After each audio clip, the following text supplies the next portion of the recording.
We get to 1 p.m. Eastern. San Francisco 49ers 2-4, 2-1 on the road at the Chicago Bears 3-4, 2-1 at home. We're at Soldier Field in Chicago, Illinois. 55 Fahrenheit, partly cloudy, 13 miles per hour is the expected wind. Let's take a look at what we are dealing with in this Niners spot. Niners open up as 2.5-point favorites and no movement.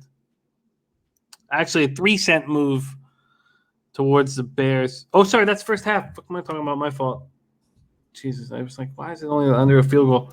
3.5 right now, and that 3.5 was at plus money. So there's threes at a regular price. And if you want the Niners minus 3.5, it's at plus 108 at Pinnacle, at plus 104 at Sports Interaction, at plus 105 at William Hill.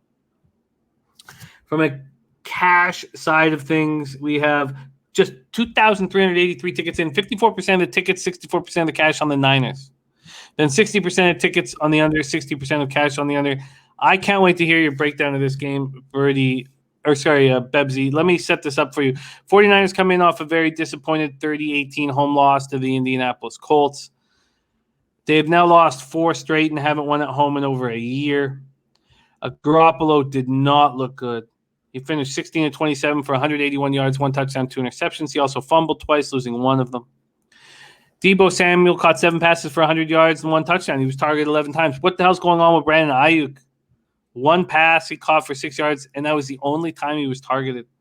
Their defense couldn't apply pressure. 1 sack, 3 quarterback hits. Trent Williams was scratched after aggravating an ankle injury in practice last week. Jalen Moore made his first career start in his place. Williams listed as questionable this week. Tart with knee, D Ford with a head injury, and Emmanuel Mosley with a back all left the game with injuries. Tart is expected to miss multiple weeks. D Ford's in concussion protocol, so we don't know what's going on. Also, Aziz Al-Shair is in concussion protocol as well. I'm not sure when that happened, but Mosley's not on the injury report. Defensive tackle Maurice Hurst and Javon Kinlaw and Trey Lance were all inactive last week. Listed as questionable this week. Questionable to go this week. The Bears come in off an embarrassing 38-3 loss at Tampa. Fields was 22 of 32 for 184 yards, no touchdowns, 3 picks. He added 8 carries for 38 yards. He fumbled 3 times, losing 2 of them. He's now being sacked a league-leading 22 times. Their turnovers were ridiculous. The Bucs scored 4 of their 5 touchdowns on drives that started inside the Bears' territory. Kmet caught 5 passes for 43 yards. The only player who looked okay was Khalil Herbert. Ran 18 times for 100 yards, caught 5 passes for 33 yards. They could get no pressure on Brady. 0 sacks, 1 quarterback hit. Khalil Mack is playing hurt. He doesn't look good. Akeem Hicks was inactive. He's listed as questionable to go this week. They have linebacker Robert Quinn, linebacker Caleb Johnson, offensive tackle Elijah Wilkinson, and tight end Jimmy Graham all on the COVID list. You know what? I'm not going to say anything. I would like to hear your breakdown on this spot before I say some things that I might have to stick to. Bebsie, take it away, your take on your Niners, and what do you expect in this spot against the Bears? Honestly, right now, I hardly know what to say. There's so many guys listed as questionable that are big swing players in this game. You asked what's wrong with Brandon Ayuk. There's nothing wrong with Brandon Ayuk. He's getting wide open, and Garoppolo's not even looking his way. That's a Jimmy Garoppolo problem more than anything else.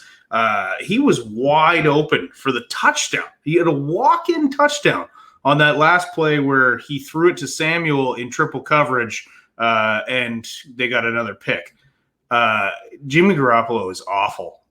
He started out okay against Detroit. He's gotten worse every single week since.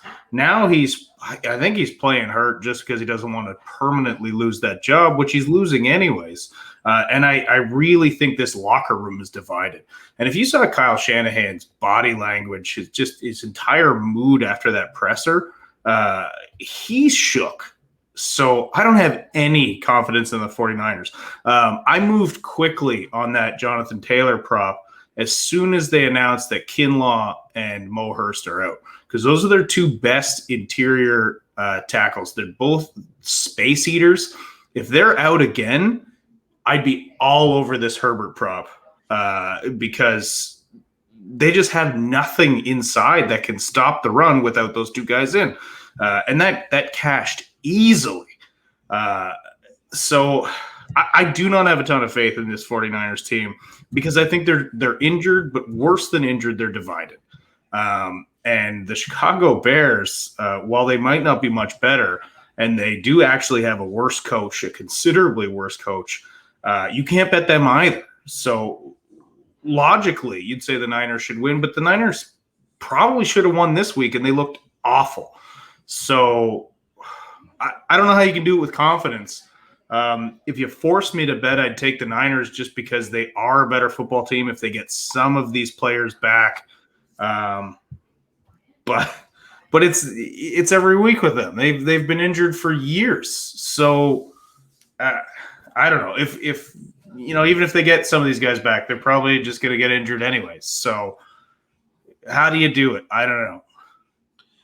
I think I do it. Well, first off, Birdie says, why can't the Bears win this game? This line is nuts. No way the Niners are 3.5-point favorites on the road to anyone except the Lions and Jags. Niners won't throw. They struggle running the ball. Bears plus the points. Al Cervic says the 49ers game looked like an end of an era. This program is done with Jimmy. Just a ticking clock. Motivation becomes a real issue as games go on.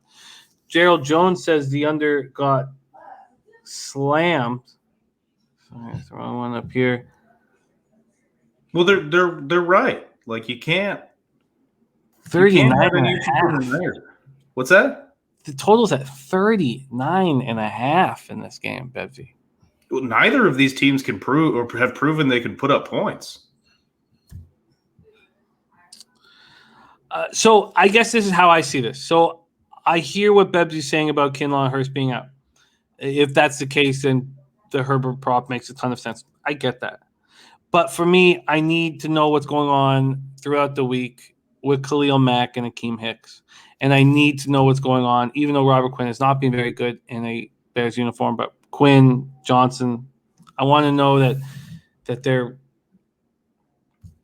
not on the COVID list and that they're back in action. But Mack and Hicks are the keys here. So that's my plan. My plan is to – and then if I feel like, if Max says something positive about how he's feeling or Akeem Hicks looks like he's going to be back in the lineup, I will bet the Bears.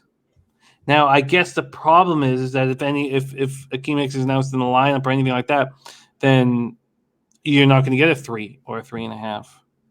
And I guess that's a problem. And another thing that I thought that Justin Fields said all the right things. Justin Fields and Jalen Hurts seem to say all the right things in losses, which is a good sign, I guess. But they're getting lots of opportunities to say those things. Dennis Farsi says the Bears have won these types of games, but I need to know about these injuries as well. Al Cervic says, I'm with you, Brady. I just can't back Chi-Town either. I think Fields is shook right now. But I get it. It's Bears for me. I wouldn't back Jimmy G again. Harold Williams staying away. Ron Crawford says ugly game. Nuke Worker says a complete pass from me. And Jay says, what's a good site to find how many snaps a player has played? There's a few different sites. Let me put a list together. But if anybody in the chat can help Jay, please do. Okay, let's move on from that spot. So at this point, Bebsy says a Herbert prop if Kinlaw and Hurst are out, and I have interest in the Bears. Quickly, Bebsy, if you can, what's happened to this 49ers defense?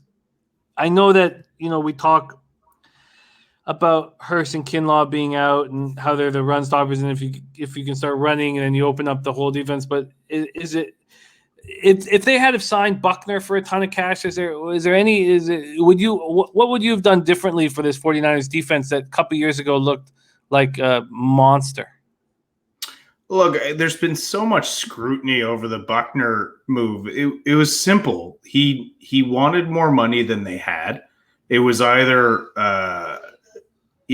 trade Buckner for a first round 13th overall pick, or maybe try and trade Armstead for like a 4th round pick. Like it was the right move at the time. It did not pan out for them, but it was the right move. You can always say in hindsight, oh yeah, I'd like to get him. That's crazy. Why'd they get rid of Buckner? But the point is, Buckner was commanding a big sum of money that they didn't have.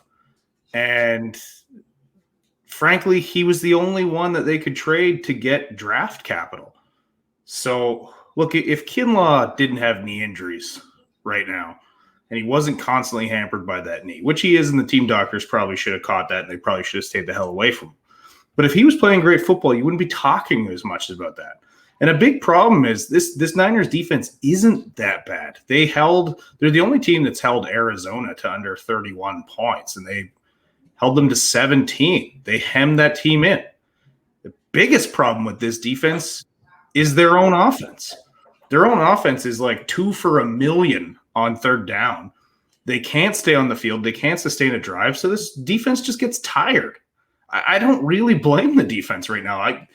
These losses are on Kyle Shanahan and Jimmy Garoppolo. And Mike McGlinchey. He can't block to save his life. Al Cervic likes the punt prop that Birdie pitched to us a little while ago. Burgundy Bet says there's something in the water in San Francisco year after year, always injured. If Buckner stayed, he'd be injured too, says Burgundy Bet. All right, let's move on from that spot.